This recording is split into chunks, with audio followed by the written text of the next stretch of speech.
We're going to do a very long driving day today and try to get from Denver all the way up to Billings, Montana. All right, we are on this for 492 miles. Apparently, Howard didn't see it and hit it going about 60. We didn't end up making it as far as we had originally planned. I can't believe they spent 36 hours underground at a time. Last week, we made a quick stop in Denver to visit the Mexican consulate, where we were approved to head back to Mexico as temporary residents. But before we head south again, there's still more we want to explore in the States. So this week, we leave Colorado after almost 2 months and book it north to Montana before it gets too cold. We make a quick stop to travel back to the Cold War era, touring an underground missile facility. If you're new here, we're Howard and Caitlin Newstate, digital nomads and full-time travelers who've been jet-setting and road tripping for over 2 years. We spent the first part of 2020 RVing through central Mexico, quarantining on an island there during the initial COVID shutdown. Then we headed back across the border to explore more of our home country. Each week we bring you along with us to experience all the amazing places our little home on wheels takes us.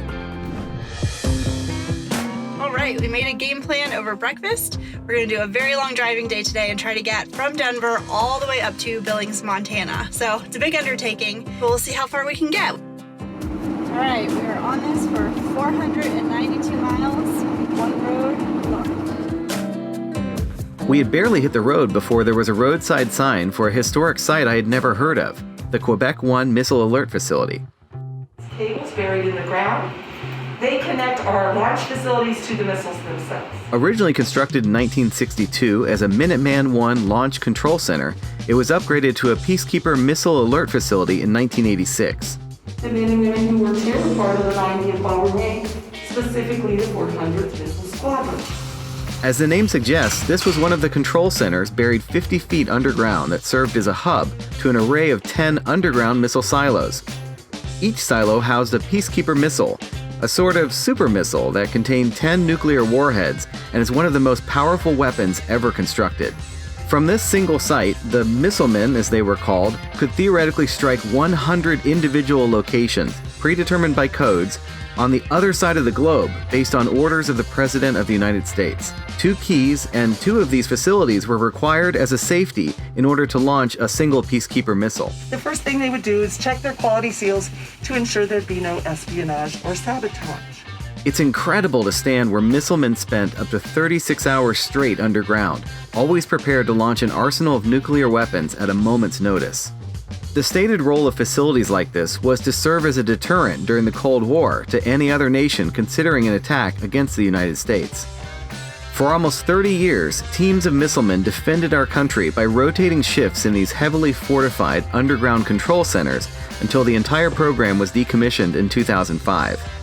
Reopened to the public in 2018, the Quebec 1 site is the only Peacekeeper Missile Alert facility accessible to the public, and it's an incredible look at the extent of Cold War-era weapons programs built into the plains of Wyoming.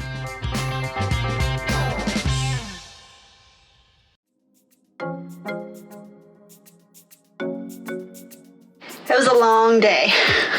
We didn't end up making it as far as we had originally planned, so we stopped in Buffalo, Wyoming for the night. And we're in a gorgeous boondocking spot. Are you ready? Yeah. Okay.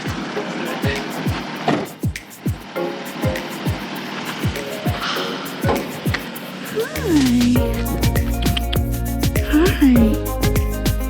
You friendly?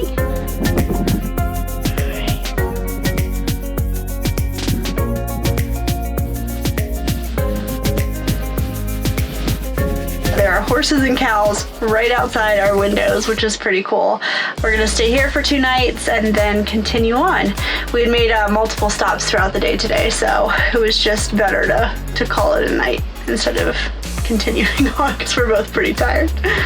8 hours of driving. Yeah. So cool. After taking the next day to catch up on rest, we ventured into the little town of Buffalo, which was only a 15-minute drive from our boondocking spot. We popped into Up in Smoke, a delicious barbecue and brew joint for some local beers and, of course, barbecue. It smells so good.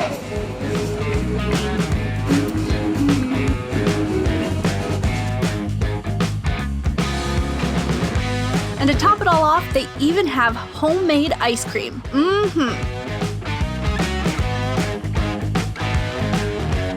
Been a great little stopover here in Buffalo, but it's time to hit the road again. We have another long travel day all the way up to Helena, Montana. You ready, Scout? Ready to hit the road?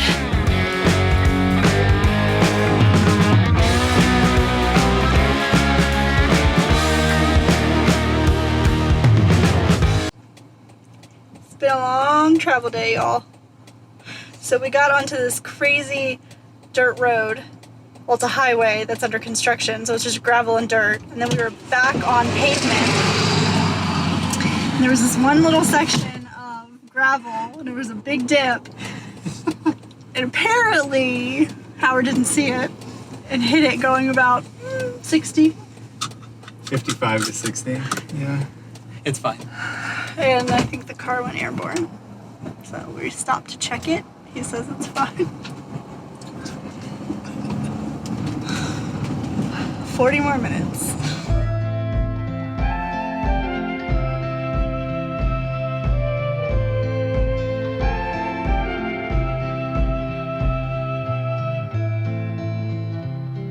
This boondocking spot is so beautiful, and it's so sad right now because it's so smoky. Good girl, sitting so nicely. All right, let's go. You wanna go down to the water? All right, come on, this way. There are huge mountains surrounding this lake that we're on, and you can see how hazy it is. It's so sad. The smoke has made it all the way to Montana from Oregon and California.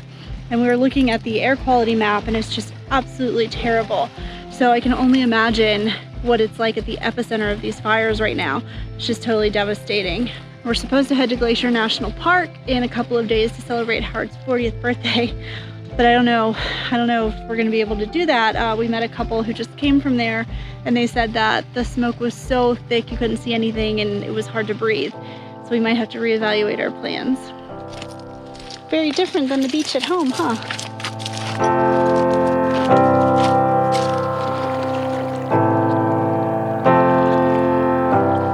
Join us next week. I plan a surprise day of fun. Still have no idea where we're going. It's the boats. I knew it. I knew it. To kick off Howard's birthday celebrations in the capital city of Montana, Helena. Cheers. Make sure you click the subscribe button and ring the bell so you get notifications when we post our weekly episodes. Thanks so much for watching. See you next week.